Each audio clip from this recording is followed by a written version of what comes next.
Yes, welcome along to episode 4 of Upping The Ante in association with Bet365 with David Jennings and Johnny Dineen, counting down to the 2025 Cheltenham Festival. And folks, I nearly dropped on the ground. Fairy House on Sunday, just after 11 o'clock, and I see this mirage coming towards me. He's got that distinctive walk you have, Johnny. Johnny Dineen went racing in Ireland. For the first time since about 1974. No, it's not that long. No, you were in Fairy House on Sunday. I was in Cork there lately. You were I was for a few races, about 3 weeks ago. And I might even be there next Sunday again, actually. I might. Don't tell them that. Don't be able to get I was invited to a box. And so when I was doing our Christmas party today, I said I'd take in the two. It was just as handy, do you know what I mean? It was like I killed two birds with one stone kind of thing, So did you enjoy it? I did, yeah. Like the box is a different experience to actually being down in the you might as well be at home, yeah. No, yeah. Well, I suppose like it's a different kind of sensation or whatever you like, or experience. I should say, really. You know what I mean? But it's enjoyable there at the same time, and but you wouldn't be inclined to leave it. You know what I mean? About the boxes, doing that kind of thing. Like you have to go up and down and up and down. So normally, if I'm in a box, if I leave it, I'll stay out of it. You know that kind of thing. Right. That's more or less what I did. I came down for just to meet a few fellas during one race. Well, I think it was just before Willie the Who's race, because I had much interest in that. So and then I went back up again, stayed there, and then I stayed there for the whole day. Then Yeah. Did you meet any of your adoring fans in Fairy House? I met a couple of fellas. Yeah. And am I right in saying you're a Grade 2 winning owner now? Is that right? Well, like a little share in one, yeah. So like that was nice, even though I backed the favourite myself. I didn't. I was talking to Aubrey that runs it, Aubrey McMahon. The Toonsavator is the horse, by the way. Won the Royal Bond. He was giving it a good chance. I wasn't sharing his confidence now, to be honest. I thought it was up against it in that race, and I was delighted he won for all your lads involved. Were you really though, Johnny? We had this conversation on the show before. I didn't have anything like a big bet on Romeo Cooler, because I had a little suspicions about that horse. So he might have been a bit soft in the finish. Now, saying that, hand on heart, I didn't really fancy Toonsavator. At best, it was a place, is what it was. No, I actually thought the ground was going to be softer in Fairy House, because it looked soft to me the previous day. Yet there were horses being pulled out, and I'd say good ground is important to a horse like Toonsavator, Absolutely. And Sunday night, of course, we had our Racing-Post Irish Christmas party in the KD, and you were entertaining us with all your stories. I should listen. Did you enjoy it? That was a good night, yeah. Good night, exactly, yeah.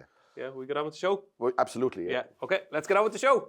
So I think you've got the gist of it by now. We're going to kick off with Johnny's Week in Review, where Johnny Dineen tells us whether he won or lost for the last 7 days. Did you win? I did. Did you win, Johnny? I did, actually, yeah. The results were cat for favourite backers on Sunday. Yeah, but I could lay favourites just as well as back them. You know what I mean? You don't have to back every favourite at the same time. No, well, I try sometimes. I do. I back a share of it, but I also do oppose favourites every now and then as well at the same time. So you had a good week. I did. Look, I do all sorts of crazy stuff. So like, you couldn't judge me on the results either. Do you know what I mean? You couldn't say he'd have won there because 4 favourites won. I could be laying all the 4 favourites and back the other 3 to compete, or vice versa. No, I was happy with the week anyway. Yeah, happy with the week. Yeah. Okay, so what was your best result? What was the one result that kind of turned it in your favour? Well, I think Skyjack Hijack was an important winner for me. He's electric, wasn't he? Yeah, but it just kind of went exactly the way you think. I had a fairly reasonable play on it too. Yeah. I didn't really fancy Zandabad. Well, look, I was going with I suppose like just the way the race is going to be run. You go with, like, I have a bit of I suppose, what is it, a fetish for front runners. You know what I mean? Yeah, do you know the way? Alliteration as well. Do you know the way if some fellas wear their wife's knickers? No, I'm okay. I got boxers, and they're on with a few days. Anyway, I love front runners. I love them, and I love being on a front runner in a race, and I love being against the one that has to pass him. Even though everyone's telling me to back Lossiemouth, the fact that it had to pass to you, I just couldn't back it. I said I'd leave it go. I didn't want to be against the one in front. I'd no bet in that race actually as it happened, but I love front runners. I love being on the yokes. They're going to be jumping like a stag in front and taking my chances on the yoke behind, having to catch it, giving it 10 or 12 minutes, and that's exactly what happened. And did you think turning in, because there was a split second where I was like, Zandabad is going to get the Skyjack Hijack. Did you think there was? At no stage did I think he was going to catch it. No, and that's even with a fair bit riding on it. Do you know what I mean? Like if I had laid the one in front, I would have never at any stage thought he was going to lose. Okay, so Skyjack Hijack. Was there any kind of sting in the tail at any stage? One that cost you? Oh, the worst experience for me as a punter is when you think you've won in a photo and you've beat. Oh God. Do you know what I mean? That happened on Thursday. I was it? relieved of duties in Thurles. Did that now? But when I went by the line, I thought, that's the worst part. At no stage did it look like the actual winner had Arctic Lane or something like that, and wasn't too keen on going no, by it didn't either. look that way either. No, But at no stage, even 5 yards past the line, did I think Arctic Lane was up. But when they went by the line, I said, "Geez, I've hung on there, just about." You know, you think you've hung. Next thing, you're looking at it, and then the betting is saying 3-1 on Arctic Lane. I said, "Oh God, I'm in trouble." Where was it? And 8-1 on afterwards, Arctic Lane. Yeah. Wow. So somebody on the line knows exactly what's won then. So when they say that, you know you're beat. But it's like I don't ever mind getting beaten short in the photo when you know you're beat. Do you know when they go over the line and say I'm done there? Yeah. But it's a great sensation when you actually think you've lost. And you know the way they show the bob and yeah. Next thing you say your old head puts the head on. It's a tremendous feeling when you think you've actually lost the race. In this instance, I thought I had won when they were by the line, and so I was disgusted when the betting come around the other way, and it was actually beaten. Yeah. Yeah, but a good week overall. Yeah, like I got the luckiest winner I had, a later horse, I was in Limerick actually Wednesday.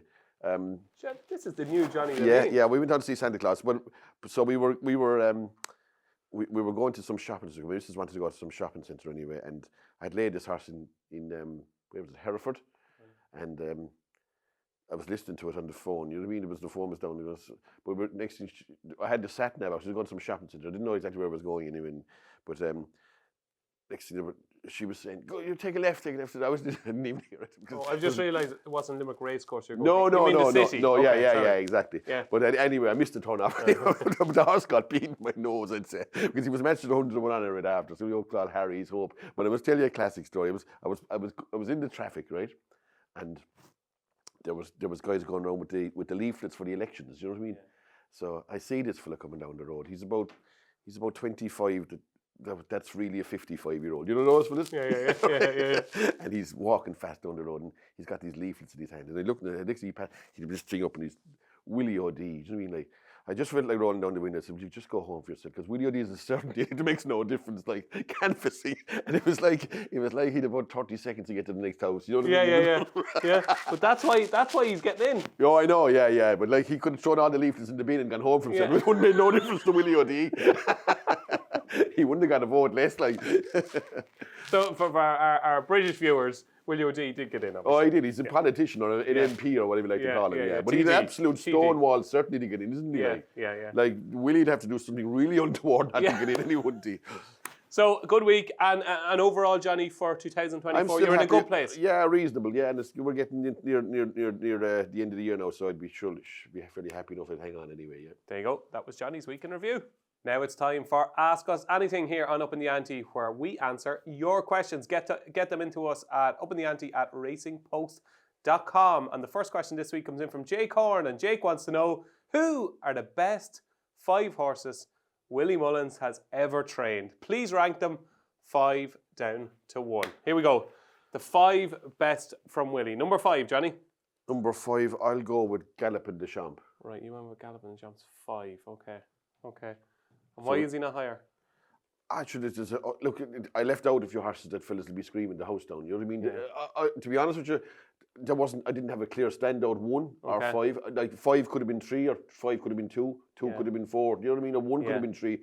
Even 7 and 6 could have easily have been in the top 5. You know what I mean? I had to leave out Undersow and Duvan. I had no room for them. You didn't put Duvan in? No, I didn't. But like I wouldn't blame anyone for putting them in. Well, he's my number 5. Yeah. I think he's very. If he lasted a bit longer at the top, he would be number 1. Yeah, maybe. Yeah. But he's my number 5, Duvan. Okay. Number 4. Number 4, I went with Eddie Power. Oh, she didn't even make my top 5. Did she not? Right. I went Gallopin' the Champs, number 4. Okay. Number 3. Number 3, I went with Faheen. Faheen 3. I went Vautour 3. Okay. Yeah. Okay. Look, it's all personal preference too, as well. It also helps if you did back them when they've won races as well. That makes it a bit sweeter too. Number 2. Number 2, I went with Florida Pearl. Oh God, you have a few in mind that are no, I didn't put Florida Pearl in mind at all. You have number 2, Florida Pearl. Yeah. Okay. I have number 2, Faheen. Okay. And your number 1? I went with Vautour. You went with Vautour. Yeah. So my number 1 is not even in your top 5. Yeah, what's your number 1? Hurricane Fly. Yeah, I forgot about Hurricane Fly. I meant I knew there was something missing. Yeah, I know Hurricane Fly definitely deserves a warrant of I just and you know what? top five. Just on figures and stuff. I know. I think that the highest ever time form get out my mate rating Willie Mullins horse has ever got was Duvan. I think 182. I think. Okay.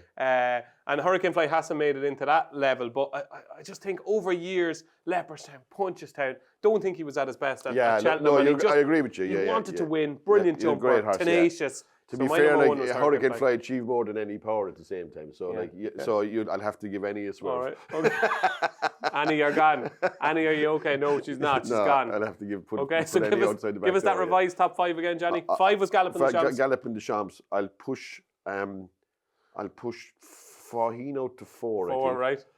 We'll put Hurricane Fly in a 3. Florida Pearl 2, and I'll still stick with Vatour. You're still sticking with Vatour. I think ability-wise and Cheltenham-wise, he was absolutely an insane animal at Cheltenham. I think I went Duvan 5, Gallop in the Champs 4, Vatour 3, Faheen 2, and Hurricane Fly number 1. Those are kind of your 5 best horses Willie Mullins has ever trained. And it's very much a Willie Mullins team start to the show, because the second question this week comes in from Kevin Crosby. And Kevin says, Johnny, Willie Mullins is absolutely bonkers to be aiming Lossiemouth at the Champion Hurdle.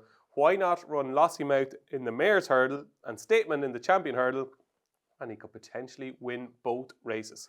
Discuss. Yeah, look, I've seen some of the questions, and to be honest, I thought this, to be brutally honest, this was a weak question. I didn't even think it warranted being called out. There were some good questions on the Twitter. Do you know when you put it out on the Twitter?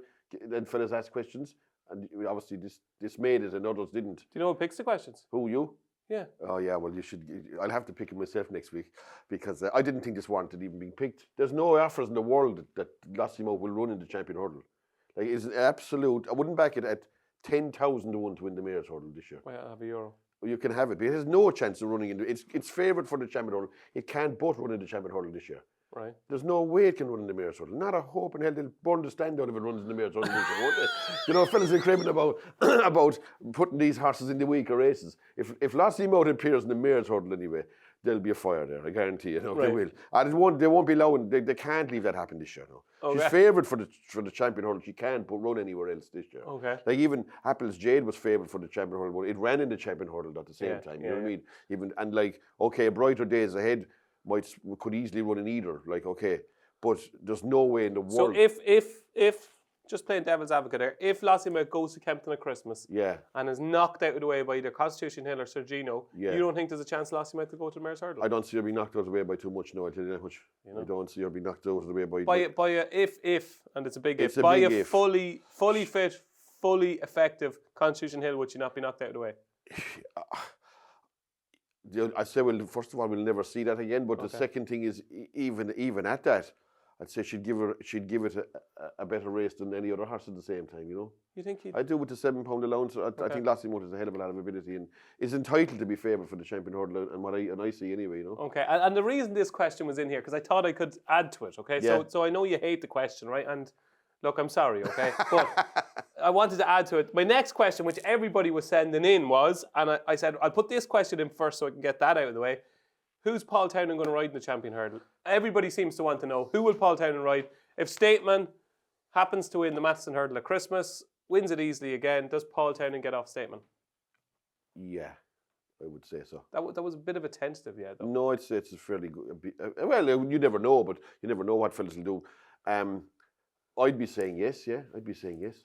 Okay. I'd be saying a fairly emphatic yes, to be honest. And final question. See, this is why I put it in, because I could add to it. Okay, final question on this question. Does Lossiemouth win the Champion Hurdle? And is she value it? Stand out 7 to 4. She's bad price. It's probably 7 to 4, and of course she can win the Champion Hurdle. Bad price 7 to 4. You're telling me she's going to be the fully fit, fully effective Constitution Hill, and now she's a bad price. There's other horses in this race at the same time. There's not just Lossiemouth. I think Stateman has gone down the pecking order a good bit now. You know what I mean? Oh, right. Not really gone, but I think he has it all to do now to get his head in front in what looks like a really hot Champion Hurdle all of a sudden. Like there's some really big horses in this race this year. It looks like at the moment, even leave out Constitutional. Just imagine he just never run again. Like if you'd like to him, Constitutionalist or Sergino, or not Sergino, Lossiemouth, he gives Stateman his chance. there's one or two others with chances as well. Okay, there you go. Stupid question, but he answered it. Third up this week is Matt Morris. Matt asks, I don't want to know any figures, but the biggest bet that Johnny had in his life, can he remember it and did it win? And also, what was the biggest bet you've had this year and did it win? Okay, so biggest bet you've had in your life. I'd say the biggest bet I had in my life was Dineen, and it was kind of half by accident. In the Gold Cup? Yeah, because I actually backed it at 2-1, hoping that I'd be able to trade out of it. Yeah. But I couldn't trade, so I was left with it. He was a big drifter, Demon, on the was day, on wasn't the day, he? yeah, which I didn't, and I was anticipating that you'd have no bother laying him under 2-1. Yeah. I backed him at 2-1, and then he finished up at 9-4. And did you get your best price guarantee? I did. You did not? I did. Wow. I did, yeah. And at the time, like, I don't know how I got it, but I did. You did get it. Yeah. And talk me through your emotions during the race. So this is the biggest bet you've ever had. It's the biggest race of the week. We've led up to it. It was Cauto Star Demon, of course, Ruby Walsh riding Cauto Star and Sam Thomas. Yeah. Like, how are you feeling? Where are you watching the race? I'm watching it from our stand, our pitch at Cheltenham, which was a handy place to watch it because you could see everything. Like, how are you feeling? I'm feeling good because my luck is in. Right. And when your luck is in, those things will win. Okay. When your luck is out, them things will never go up for you. Like, they won't work. Because am I right in saying you said apart from that, it was almost your best day at Cheltenham that day? It was, yeah. That was a help to it. But even there last week in Fairy House, when you see first race 40, the next thing 4-1 on chance beaten, the next thing height is something fashion or something, you have history of fashion. Then you see Naturally Limble 33-1. Yeah, and Toons of it win. You're saying to yourself like, geez, these are queer results now. Yeah. You know what I mean? Like, then Croke Park, you know what I mean? Them kind of days, if you're betting on a day like that, you're saying, like, I'll never back a winner. I won't back anyway. But when your luck is in everything, you know, which is not that you know, but you've just have a feeling that this is my day. You know what I mean? And I didn't actually mind having too much on it for myself because I didn't want to have as much as I did on it. But I didn't mind because I said, like, my luck is in and it might come up for me. And at any stage, even though you've had a chunky wager on it, at any stage during the race, did you feel, oh God, I'm in trouble here? No. It just a slight wobble. Maybe when he was running on memory on the running. You know what I mean? He was saying to he kind of came over to the right. Yeah. But not really. I'd say you had a wobble as well. Not really, no. But no, it's a great atmosphere that day. Fantastic. That was the best atmosphere of any race ever think so. I've been at. I'm the same. I agree with you. And then just that commentary listening back. I'd say you listened to it as well. Yeah, I've seen relentless, remorseless. Yeah, it was a fantastic race, though. Well, if any build up to but that's what my argument is, that there can be great 2-horse races, like, you know what I mean? Fellas want 25 horses in every race. I'd actually thought Lossiemouth and Ante-Post was a great race last week. You know what I mean? Even though I'd never bet in it, but I love watching 2-class horses taking each other on. Absolutely. And the second part of that question was, in the last year, your biggest bet, did it win? I can't go back to that long because my memory is short term anyway. But I know I had enough on Firefox to remember it last Sunday anyway. It was Rimmer. Yeah. It was beaten. Yeah, exactly. And you still had a winning week, so it can't have been that bad. No, it wasn't too bad. But it's nowadays you can recover from having a biggish bet. But it's possible. It still stung though, I'd say. Oh, it did, yeah, because I wasn't envisaging it getting beaten. And the way he was ridden as well, yeah. Yeah, but I suppose they were trying to experimenting. If I knew that, I probably would have a little less on him. You know, but that's it. But there you go. Johnny Dineen's biggest bet was Denman in the Gold Cup, and he won.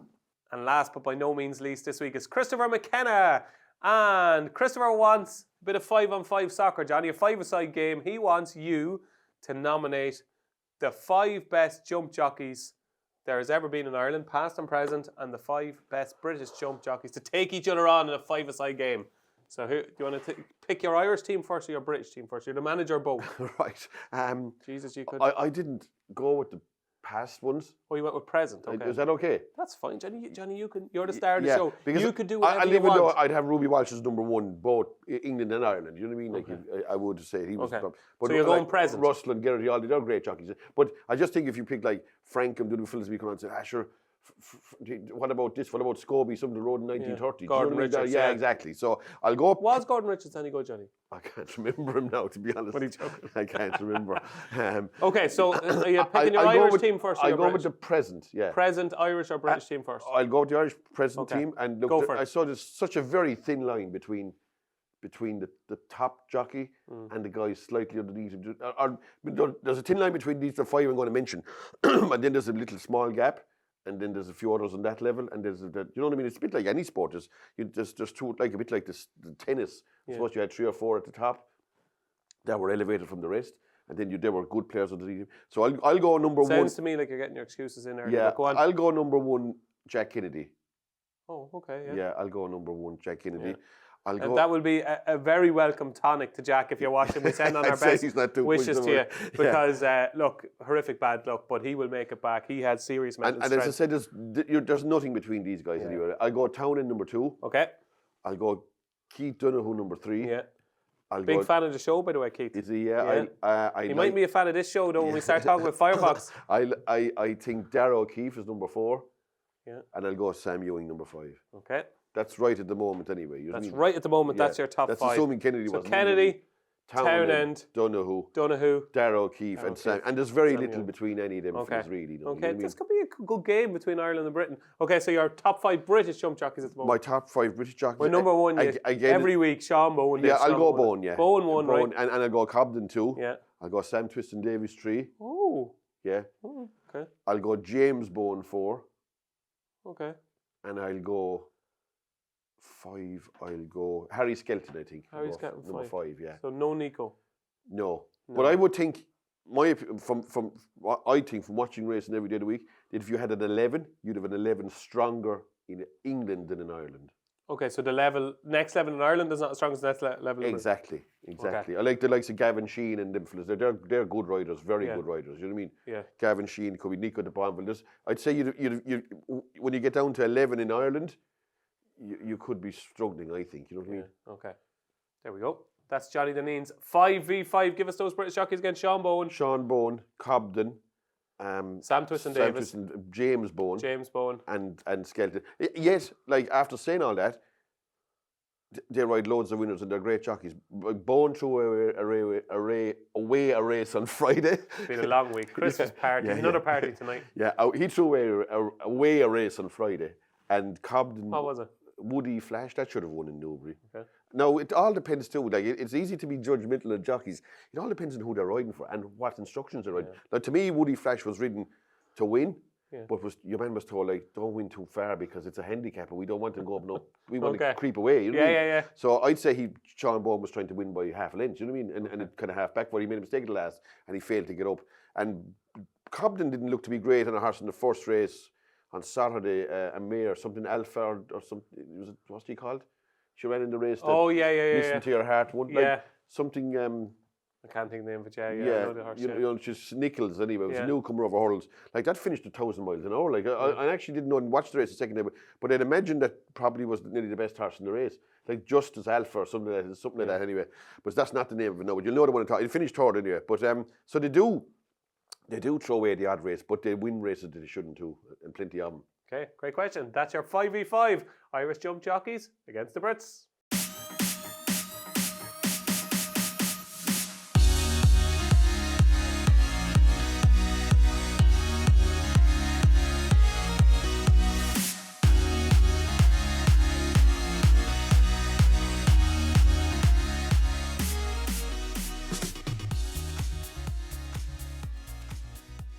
So it's time for Star of the Week, where Johnny Dineen counts down his top 3 performances from the last 7 days. Competitive this week. Johnny, who's your number 3? It was, but I went with performances, even though you could probably pick holes in some of the performances. It was just the animals themselves.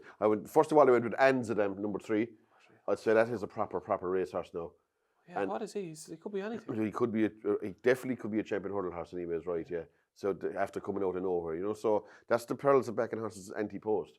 You know what I mean? You're on about like Lossiemouth, Stateman and all these. Next thing, this thing appears at fairs with Saturday with a hood and you never heard of it in your life and it wins by half the track. You know what I mean? So it's... And I was at Fairy House on Saturday. He could not pull up that horse. Yeah. Like that horse was on his way up to Ballyhack and he was yanking it back to try and stop him.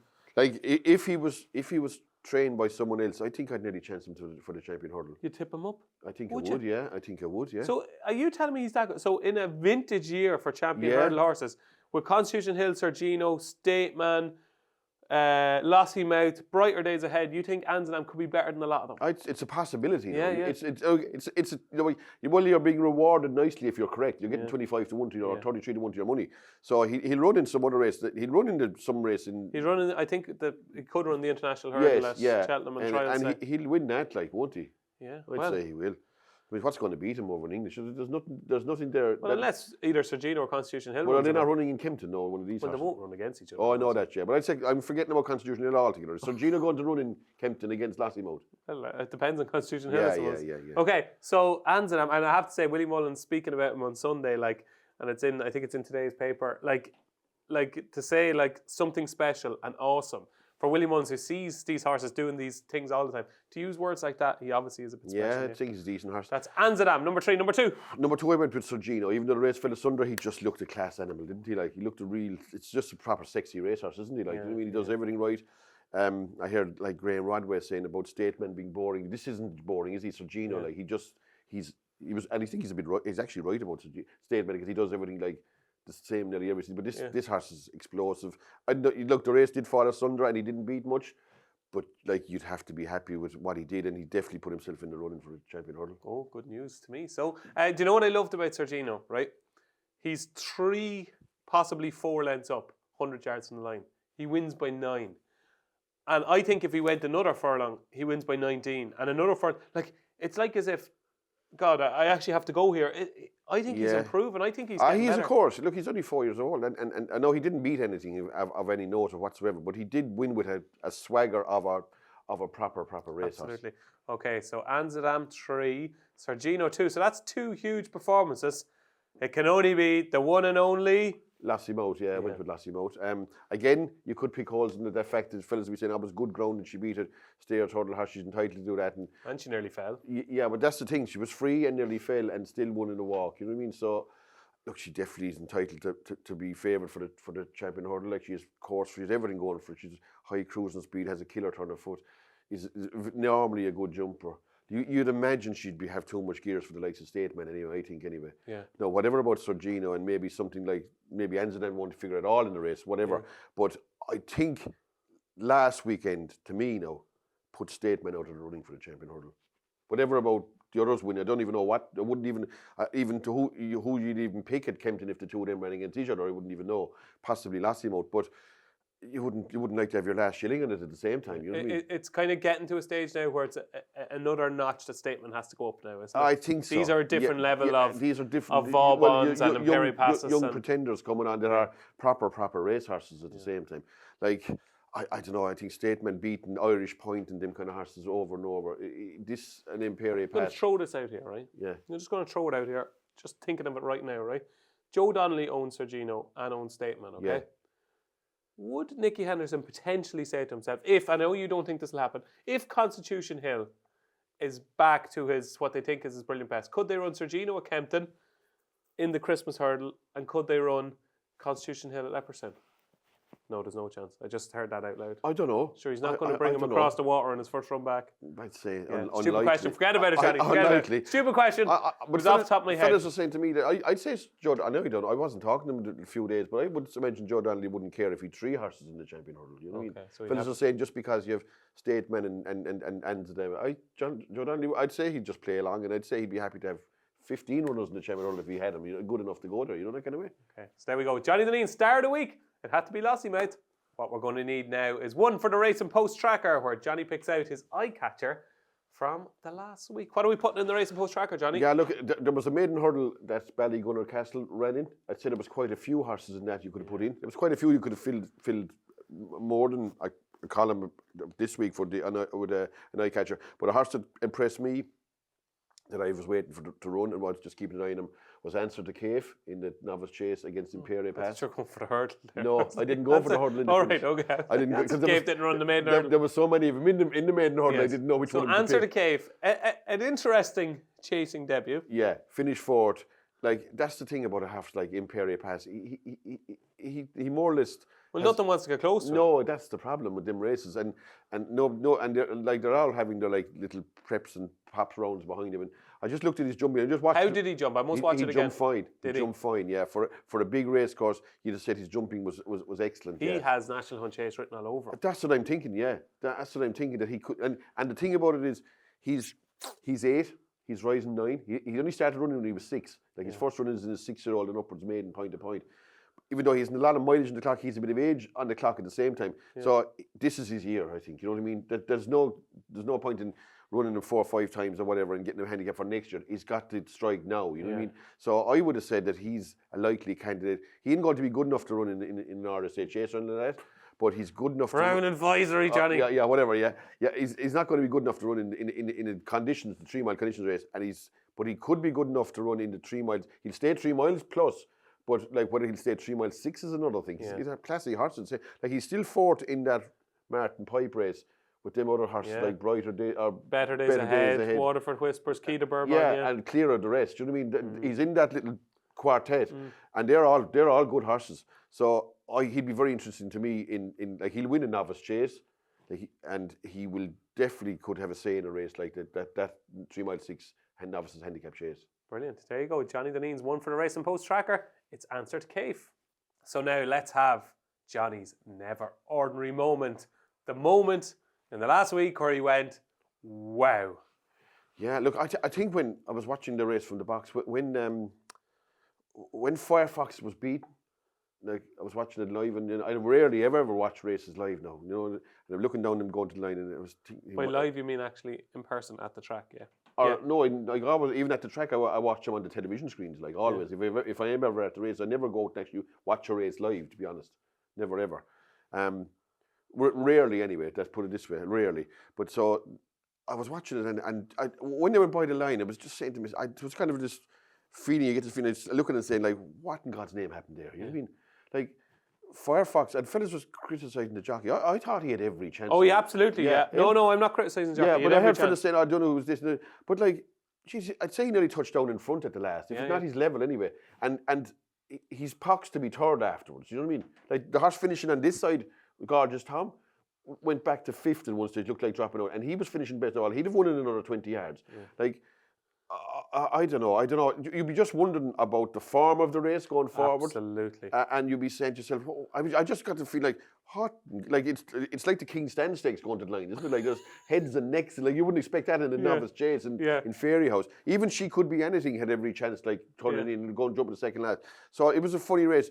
But I suppose, I don't know, you could pick holes in Firefox at the end of it. He's probably going to be better with his left stride. But after saying probably going to be better. Johnny, this is a horse that doesn't have a turn of foot. Yeah. He is just a galloper, and he's a brilliant jumper. And obviously, look, he gave him a perfect ride. You know, he if he was good enough, he would have won. And he's one of them horses. There's a couple of times now where the race was there for him. It was there from a Punchestown when he was nabbed by Mystical Power. It was there from at Aintree where, again, he was beaten by Mystical Power. There's been a couple of times where you just say to yourself, oh, in a battle, a real battle, yes, he fights for a while, but does he really want it? Yeah. And I think for that's one of the reasons.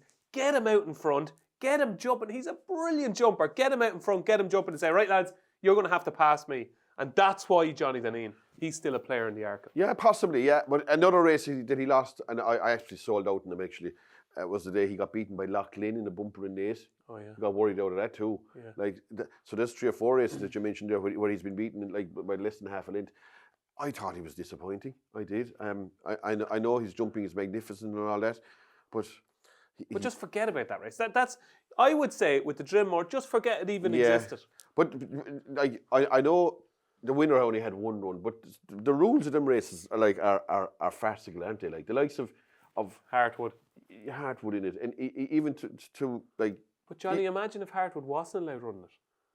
Do you know what I mean? I think it's great. No, but okay, okay. Even the likes of Toon Surveyor had 7 runs over hurdles against a horse of like Romy could have only 1 run. Yeah, but Johnny, if you take that aspect away, those conditions away, you're going to have very small fields sometimes. Yeah, but I don't think you can have a situation like this where I Am Maximus wins the Irish Grand National and the English Grand National and is able to sandwich the Drinmore chase in between the two of them. Yeah. Well, that's a fair point. It doesn't make any sense anyway, does it really? No. You know what I mean? Okay, let them horses be novices for the summer into maybe Listowel, but I'm not so sure about being allowed running these races. My mind. Do you know what I mean? I don't know. No, you know what I mean? They obviously the second season novices have a great advantage if they're any good at all. You know what I mean? Like I'd expect Hartwood would have no chance against some of these horses if it was another 6 months in time. You know what I mean? More than likely. But anyway, it is what it is. I suppose is right. But I don't know. Like, you were just in a daze. I was a big Firefox fan up to last Sunday now, but I'd be sluggish about facing them again now. I don't. Okay. I think that's bad news for later in the show. But anyway, it happened last week and it worked out. So stay tuned because we might be mentioning Firefox again. But your never ordinary moment was the Drimore chase because it was just mad. Right, Johnny, you're up. Midweek treat. 1 out of 3 so far. Yeah. Apple away. It was a bit sour last week, wasn't it? Oh, jeez, Apple away ran desperate. Slow as a... Oh, never, ever again. I might as well have been carrying you around, I think. Yeah, she's very ordinary, yeah. I don't know. And you knew your fate early, didn't you? She's just so lethargic. You know what I mean? Everything is an effort, yeah. Yeah, it is. I know she ran. And like, I think you, like, she opened up a much bigger. She was well back for over the 24 hours before. Yeah, she was. She was 4-1 into about 7-6 or 7-4, but she ran bad though. Yeah. Okay, so we're 1 out of 3. We need to get back on 50% strike rate. Yeah. Let's get 2 out of 4. What is it? I'll go tomorrow 2:15 Haydock. So Wednesday 2:15 Haydock. Crest of Fortune Honeyball. Trains it. Okay. Novice hurdles and the small field, 6 to 7 horses. Royal Infantry is possibly going to make the market for it anyway. It may not even be. I don't know what will be favoured in the race. Either one of the two will be favoured for sure. Royal Infantry won in Chepstow, was well backed. I think it was a bit impressive though. Okay. I think it's very opposable. Like when Royal Infantry won, I said the next day you run anyway, I'll be against you. You know what I mean? So I'm going to go with Crest of Fortune won canter in fast last after being dropped in. And was impressive in the bumper, and then probably he was well backed in a I think Regent Stroll won that bumper in Newbury, and it was actually I think one of the favourites in that race, and just kind of maybe came a bit too soon from I don't know, but I'd say it's a smart horse, and I think Royal Infantry is a very vulnerable horse. Oh, so it sets up perfectly for you. It does actually, yeah. It does. There we go. Crest of Fortune in the 2:15 at Haydock on Wednesday is Johnny Dineen's midweek treat.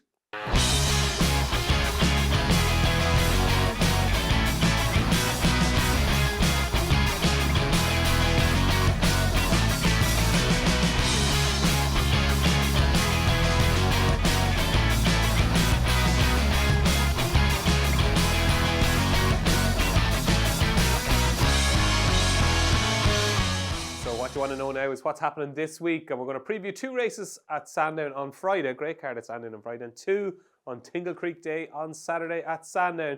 Kicking off with the Winter Novices Hurdle. Johnny, what do you like? Yeah, good race, good card actually at Sandown Friday. I was often at that meeting, and it's a good meeting actually. Yeah. I was never in Sandown. Were you not? No, I love Sandown actually. Yeah, to go out on the train and walking across the track is it's a good experience. That's a good race, that Winter Novice Hurdle. Some good English horses this year. I think whatever emerges from the race in Newbury is going to be a big force in Cheltenham. This is a foregone conclusion, though, isn't it? What's in this? Quebec, what? I thought there was 3 horses. I think the horse of John O'Neill's, Bill, what's he called again? Joyce. Bill Joyce, yeah. Kingston Pride is a big runner, and Quebec, what? They've all won, like Kingston Pride won in New Toxler, Bill Joyce won in Carlisle, and Quebec won in Chepstow. They all won maiden hurdles easy. It's hard enough to judge them. If it's not a slog, a real deep depths of winter place, I'm going to go with Kingston Pride. Are you? Yeah, okay. Kingston Pride impressed me in New Toxler. For a horse that was, I had something on it now, and at one stage I wasn't that happy, but at the finish he really come alive and bolted in. And like his form tied in with the horse you like, Triple E Flare and bumpers and that. Yeah. I'd say he's a good horse. Quebec won a race in that was no race though. The second favourite ran atrocious in that, and. Jeez, he was impressive though. He was, but the second favourite belonged to Dan Skelton. It isn't worth a fiver, and it was beat before the home turn the same day, right? I can't think of his name now, but it still finished second. That'll tell you it was a bad race. You know what I mean? I think anyway, because if you laid the favourite to be placed, you'd have said he couldn't possibly be placed turning in, and he still finished second. I'd say there was nothing in that race myself. I'm going to go with Kingston Pride. Right, I'm going to go with Quebec. What? Yeah, fair enough. Yeah. Yeah. You're not changing my mind, Johnny. Moving on to the Esher Novices Chase. I'm going to give Handstands another chance. Do you know what? The race, when I look back at the race at Wincanton, that Rising Stars, he jumped fine in the main. It was a funny race. They went very quick. For horse first time over fences in a grade 2, they went very quick, and he didn't really get a chance to really get into his comfort zone at all, I thought, Handstands. I still think he's a good horse. I just looked through this race. Resplendent Grey is the highest rated. I think he's up to this level. And hopefully the fall, and it was only a slithery outfall, hopefully the fall won't have affected his confidence. So I'm with Handstands. Yeah, I think Handstands no good. Genuinely no. I read Ben Pauling saying before it ran in Wincanton that there was no race for him in Cheltenham. You're just going completely against everything else. I'm not being argumentative right now. Your wife is absolutely gorgeous. No, she's not. No, she's not. No. No, I backed Handstands and thing. I always think you get a great impression from a horse when you actually when you lose your money. Well, what do you think? Ben Paulings, I listened, reading the paper. He said there was no race for him in Cheltenham because the 3 mile was, and they were turning in. And I said, Ben, you're right about one thing. There's no race for this one in Cheltenham because to me it isn't worth nothing. My opinion, anyway. It was never going to. They weren't great horses at all. Yeah, but it was a quickish ground, and it was like If you even look at his jumps form, his hurdle form. Like he was good at Huntington. He's bet 1,000 yards in the race that Ballybourne is in. He's finished behind horses that are already like handicapped. But he's probably a big baby. Like. I don't know. I don't know. I wouldn't have him at all. Right. Go on. Look, Respended Grey is the farm horse, even though he's vulnerable to something improving past him. Like they're like horses like Welcome the Cartridge, they could be dangerous. At the moment, I wouldn't be raving about having a bet. And Respended Grey is probably the horse they have to beat. But like he probably should have won in Cheltenham. But what was he going to beat Highland by half a length or something like that? It's definitely not like insurmountable task for anything. Maybe Hans said he's a good horse. I have a feeling he's not anyway, to be honest. Well, right. But again, it might be wrong. Right. I'm with handstands and Quebecois. Yeah. Okay, we'll surely agree on one of them. Okay, moving on to Saturday quickly. The Henry VIII Novices Chase. Now this is an obvious one, obviously. Load of Sud. What a spectacular jumping display in Cheltenham. No, why are you laughing? Spectacular jumping display at Cheltenham. Looks a natural. Made for Chepstow. Any odds against is good value here, is it? Yeah, look, Gordon Elliott has 2 in it. Yeah. And they're two of my team, the front runners, like the ones. Down memory lane and Touch Me Not. Yeah, I don't know which one of them is going to turn up. I presume one of them will run. Yeah. You'd imagine on ability wise, I'd say he might go with Down Memory Lane because Down Memory Lane, is probably a slightly sexier horse than Touch Me Not. Probably, yeah. So if he does, just pretend he goes with Down Memory Lane, right? Is Down Memory Lane going to be Load of Sud? I'd say it's a possibility, yeah. I'd actually think Touch Me Not might have a slightly better chance if he did turn up. I think like Touch Me Not produced the greatest jumping display by a novice in Sprinter Sack, right? Yeah, I think so. Yeah. Jumping. Is it jumping in Punchestown? He was born for Sandown, wasn't he? Like Touch Me Not. The Down Memory Lane jumped fine as well, jumped really accurate as well in Navan. But he kind of, I suppose Touch Me Not got his own way. But Touch Me Not more or less, like Down Memory Lane was kind of given his own way, whereas Touch Me Not, nothing could get near him. You know what I mean? They just could not lay But it was pure jumping that won. Oh, it was, yeah. But this is a jumping track. Like if it was a 2 mile flat race, what price would it be? He would have no chance, yeah. But it isn't a 2 mile flat race. It's the same. But no, Load of Sud is to me is a good jumper himself and can jump in behind horses, which is the thing I like. So do you think he's overrated then? He's beaten the English novices probably not a lot of good, but like he's probably the clear English 2 mile novice at the minute. But I do think that a good Irish novice will give him a good run. He'll probably beat them. If you force me, I think I'd pick him, but I wouldn't back him at the same time. Okay, I think he'll win. Load of Sud. And finally, surely to God, we'll agree on this. It is the Tingle Creek. It's the feature of the whole season at Sandown. And John Bon is your odds-on favourite. Will John Bon win the Tingle Creek? He should win, yeah. Again, he would appeal to me as a bet at the price he's going to be 4-9 or 1-2. Is that around that? Just the fact again that he's going to have to pass Quebec or what's the name of the horse who won the Tri-Vortal? What's he called? Calixius, yeah. He's going to have to beat that. And he wasn't that far ahead of Boot Hill and them horses in Cheltenham at the same time. So like it's not a foregone conclusion in my eyes anyway, you know what I mean? So look, he likes Sandown, and he's probably better horse in Sandown than he is in Cheltenham, and he should probably win. And you'd imagine he's strip fitter for. But he's not an absolute certainty. He wouldn't be on my list as a good thing anyway. No, he wouldn't. No, he wouldn't. He wouldn't. Like he's at the price he'd be. It is a chase at the end of the day, and there are good horses. He's going to have to pass 2 or 3 to win. So he's bet most of them. Yeah, he has. And he's not going from, but it just wouldn't beat a one I'd be backing anyway. Okay. But in all, like I wouldn't be on the rush to Lamer, and I'd not go to Lamer for at all. But he's just not one. There are horses that fall into the category of their 4-9 or 1-2. You say, look, I think he'll win, but I don't want to back it. Okay, interesting. There we go. Not a disagreement there on what's happening this week. See, you haven't been home in a while, John. This is the thing. Johnny hasn't been. When was the last time you were home? Sunday. Oh, you were home Sunday morning? Yeah, I left Sunday morning, yeah. Sunday, Monday, Tuesday. Yeah, be home tonight at 12 o'clock, yeah. I think you're going a bit mad. So we get back to normality tonight, Johnny. There you go. That's what's happening this week. So now it's time for DJ versus JD. Yes, our weekly charity bet competition. And Johnny is still in profit, plus 62.50. And I'm minus €50. What did you put up last week? Oh, yes. What was it? Mystical Power. Was it Mystical Power? Was Mystical Power you it? put That up, ran yeah. atrocious, didn't it? Yeah, it did. Yeah, it didn't run great, didn't it? Oh my God, it ran awful. It was beat after about 2 hurdles. Yeah, Jericho de Repene was mine, and didn't think he'd be out the back, let's just say. Right. Ran on a bit, but yeah, poor selection. Anyway, I'm going to go Friday. I'm going to go early, Johnny. I'm going to go with handstands in the 2:33 at Sandown. You think he's useless. I don't think he's useless. I think he's anything but useless. 3 miles Sandown. He hopefully get into a better rhythm, and I think handstands will win that Escher Novices Chase. So I'll have my 50 quid on handstands in the 2:33 at Sandown on Friday. I'll go with the Gamble Brewery. Gamble Brewery. So he's entered in the first race at Sandown on Saturday and the first race. You can have either, okay? Yeah, I'll pick SP, whatever he turns up. I assume he'll turn up in one of them. Yeah, there's good entries in both races, so you think he's a good horse? I do. He's 130. Like I say, he's good value for that anyway, yeah. Okay. Yeah, he's rated 130. I think he's a smart horse, yeah, I do. Okay, there you go. I'd say he'd win this anyway, whatever. But hopefully he won't be too short now at the same time. Okay, so 50 quid on the Gamble Brewery, whether he shows up in the first race at Aintree on Saturday or the first race at Sandown. Johnny Dineen will have his 50 quid on that. So there you go. That is DJ versus JD. Now it's time for the festival squads, where myself and Johnny will or won't add to our Cheltenham teams. So just before you decide, well, I presume you've decided by now, but before you tell viewers, okay? Last week was an in and out week for me. Johnny's sole tip so far has been Sounds Victorious, who I'd say you're hoping to get out again soon to recharge his battery, so to speak. Yeah. Sergino, I have for the Champion Hurdle, shorter price now. Still seems to be talking going novice chasing, but potentially. Surely they can't go novice chasing. I wouldn't have thought so anyway, yeah. Yeah, do you think then that 8-1 is a bit of value now on Sergino? Look, he's a big runner, yeah, big runner. Yeah. Like, it's just, you'd like to see him in a top against top horses. But he does have that wow factor, he does. And Romeo Coolio didn't do the business for me.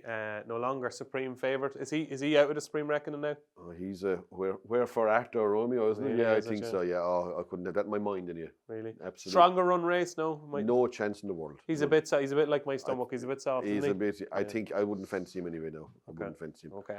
All right, Johnny. But you can replace him at Christmas, can't you? Or leave him for a while. I'd say worse than then. Yeah, worse than him to replace, I'd say. Okay, so here we go. It's week 4 on the festival squads. Johnny Dineen is going to put up. I ain't putting up nothing this week. I'm going to wait in the grass for another week anyway, or 2, maybe 3. In the grass, you're that deep in the grass, we can't see you. Yeah. No, I'm going to wait. I think it's very hard to pick up horses without Mullins showing some sort of few cards anyway. You know what I mean? So we should get a better guide from Leopard. I could see myself putting up 3 in the 1 week after Christmas. Oh, stay tuned, boys and girls. But this time of the year, they haven't really shown their hand yet, a lot of them. Okay, so Johnny Dineen is putting up nothing. Still sounds victorious. That's why we pay the big bucks, Johnny. Tip up Sounds Victorious in the Albert Bartlett after 4 weeks. Okay, I don't know why I'm laughing. Romeo Coolio disgraced me.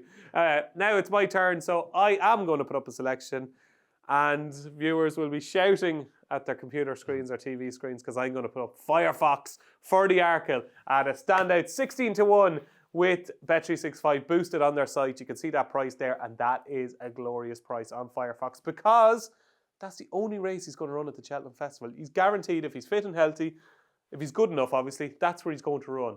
He is an out-and-out galloping 2-miler who needs to be popped out in front. Look, as we spoke about earlier in the show, I don't think Keith did anything wrong. Those were the tactics that were obviously decided before the race.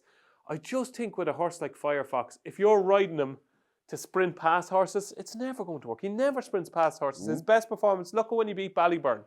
He was out in front, jumping. He draws the sting out of horses. And I think, you know what, the best thing that ever happened to Firefox was getting beaten in the Drimore, being held up, because they will never hold him up again.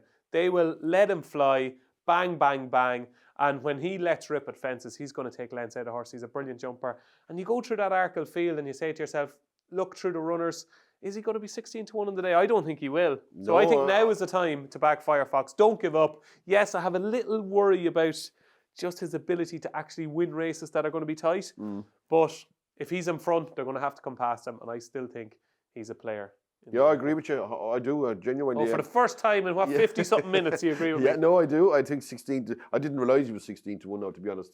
That surprises me. I didn't actually look at the race since Sunday, but I was expecting maybe 8-1, 10-1. I think 16-1 is a good... Where, like, he's a horse that, even though I'd never back a horse each way, I think I'd consider him. Yeah. Because I think he'd be placed at the very minimum. He might even win. Absolutely. There you go. 16-1. Firefox for the Arkle is added to my festival squad. So now this is actually the moment you've been waiting for. It is Johnny's joke of the week. You almost went viral with this last week, Johnny, with your sniffing at the stalls. Yeah. A lot of people were highly entertained by your joke of the week last week. So you've started a trend now. So you have big expectations. Yeah, what is your joke of the week this week? It's the kind of, I don't want to be seen as a complete ranter or full of cribbing every week about stuff. Crib away. Yeah, but look, I think I read a lot about the guys cribbing about the quality of the Coral Cup or whatever you like to call it. Coral Gold Cup on Saturday. Yeah, the old Hennessy. Exactly, yeah. Right. About what the field and what kind of horses were in it and all that.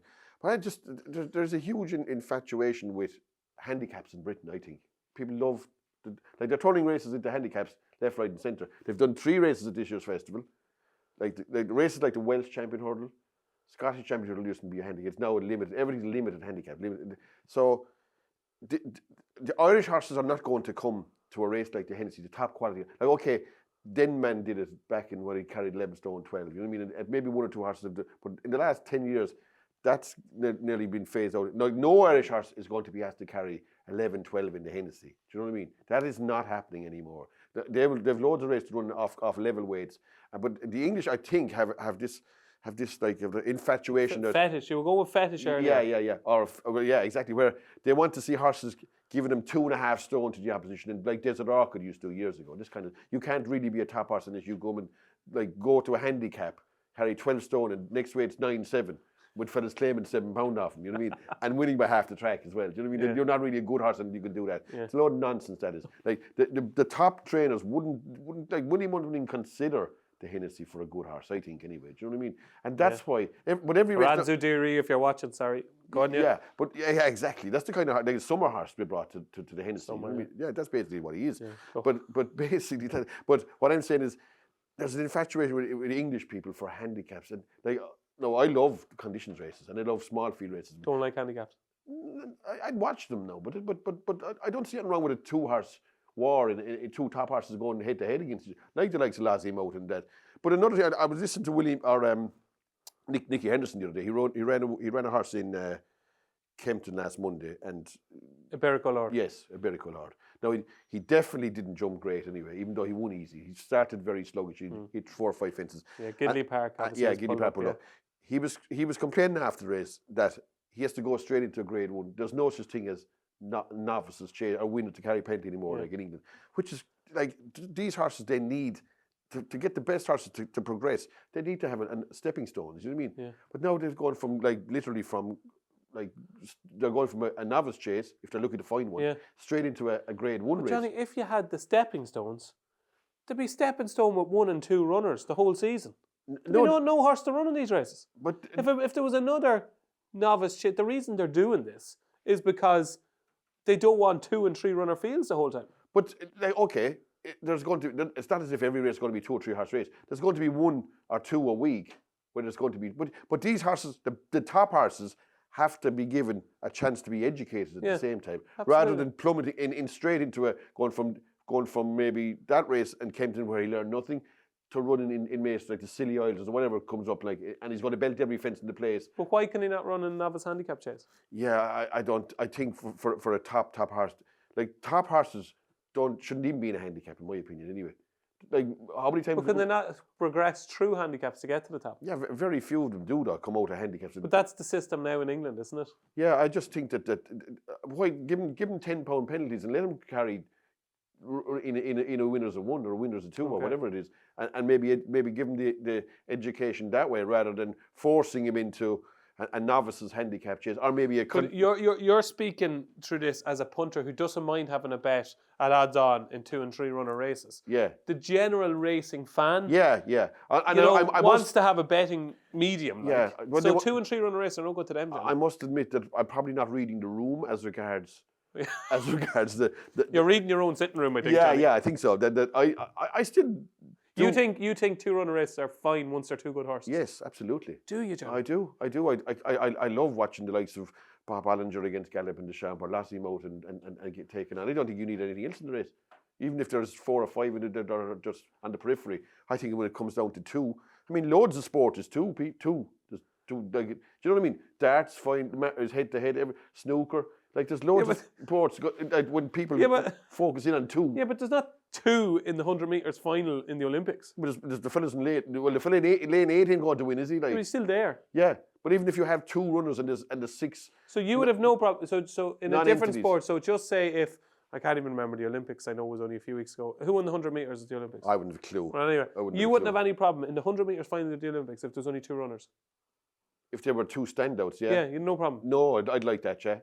I would. But I like boxing. I think there's loads of sports. Loads of sports where they're head to head. Head to head. Yeah, but that is the sport. Yeah. Yeah, but like it's like. Is there something wrong with the way you're saying there is like, I'm sure. Why don't you just have 1-on-1 in the Premier League? Go on, put out Bruno Fernandes against Salah there. See how they get on. Okay, but how many Premier League matches? First of all, how many teams can actually win the Premier League before it starts? 3, 4 max.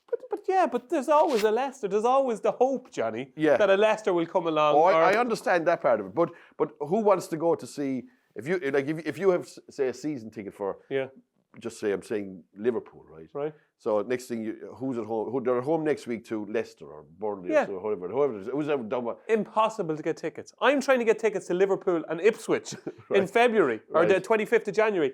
Can't get tickets, Johnny. I picked a bad example with Liverpool because they're going to probably challenge for the Premier League. The section isn't going too well for you now. Yeah, okay. No, I definitely think there's nothing wrong with two class horses facing off against each other. Even if there's 3 or 4 other ones like hanging around like the likes of Maxim and them Yokes the other day. No good. So you don't think field sizes don't make any difference once there's two good horses? Absolutely. Okay. Yeah. Okay. So your joke of the week though is too many handicaps in England. Well, there's an obsession with handicaps in England that they want everything to be a limited handicap and they turn races into like I don't know. They definitely. The quality of the race goes down because you have different type of horses competing in them and different type of horses winning them. Like it would have been one time, it would have been a feat to win the Scottish Champion Hurdle. Yeah. And Golden Signet, unfortunately, was killed in the Scottish Champion Hurdle. He wouldn't even be in it now. You know what I mean? Yeah. Okay, there you go. Johnny Dineen's joke of the week. So that is it. That is it for episode 4 of Upping The Ante. With thanks to Bet365. Johnny, before you go. You went to see Santi. How did you get on with the big fella? Grand, yeah. We stayed in the Woodlands Hotel in the day. It was all in one area, and it's all indoors. It's fantastic. You know what I mean? So they give us the feed you, and then you bring you in to see him and all that kind of stuff. Who was there actually? I met him was David Clifford, the Gaelic footballer. Yeah. So for people that might know David Clifford, obviously Irish people will know David Clifford. David Clifford is basically Ronaldo, and Messi, all rolled into Salah, rolled into one in Irish Gaelic football, okay? Absolutely, yeah. So David Clifford, did you go over to him? He knew us. He knew me. He said to me actually, I swear I didn't expect he would. He told me he was in Cheltenham the week before that. So he went. He obviously has. He came up to you. He called me over and he says, I was talking to him and he said, "Are you far away?" I said, "1.5 hours, about the same." He said, "We were listening to you on the way up." He said, "Myself and my missus." He said, "So we shortened the road." Yeah. Which I was surprised. I didn't know he had any interest in horses. Grand character now. Very nice fella. Oh, very nice fella. Yeah. No, I didn't stay at home for too long because the other people were coming up to me and all that kind of stuff. But anybody else come up to you? No. Santa didn't even know me. I said, so he's busy now. Oh, he might watch maybe the first episode, but he's a bit busy Christmas, now. He said he might tune in. Yeah. So you got on well anyway. Yeah, I did. Yeah, very nice fella. Yeah. On that note, where you meet somebody famous and they know you, Enda Bulger told me a great story in Fairy House on Saturday. Very quickly, Bruce Springsteen was in Slane, and I think Enda is quite close to Bruce Springsteen. And Alistair Down, the late great Alistair Down, was with them, and they went to the Cunningham Arms in Slane, right? And Bruce was there, and they went for lunch and they had a few drinks. And next thing, somebody spotted Bruce Springsteen, and next thing the crowd came in, and everybody came in, and they were trying to keep the crowd away. And next thing, there was this fella got through anyway, the security or whatever, and he comes up to the table, and Bruce was like, "Oh Jesus Christ!" And your man came up to the table, and he goes, "Alistair, who's going to win the Hennessy on Saturday?" He didn't even want to talk to Bruce Springsteen. He wants to talk to Alistair Down. So it was funny. I was actually, we were in Cheltenham one year, and Albert Reynolds, the old Albert Reynolds was there. Yeah, former Taoiseach. He was betting with a guy two up from a pal of mine, but he had one of the lads was working for him, and he came in to have a bet, and so he gave him the money or whatever, a small bet anyway. So and he's calling the bet, and your man couldn't think of who he was. You know what I mean? So he says, "It's 20 number 4 down." So Albert was turning away to walk away, and he says, "Charlie High." So there we go. That's a few little anecdotes to finish the show here on Up in the Ante. And before we go, you can't see him, but behind the camera, cameraman Lawrence getting married on Thursday. So best of luck to Lawrence. Was he letting himself in for Johnny? That's great. Fantastic. Yeah. Absolutely, absolutely. Yeah, okay, we believe you. Yeah, happily married. How many years are you married now? About 15 or 16, I'd say. Okay. Yeah. Yeah, it feels like 2. It's bliss. No, it's grand. Look, once she understands me and I understand her, we've no problem. Absolutely.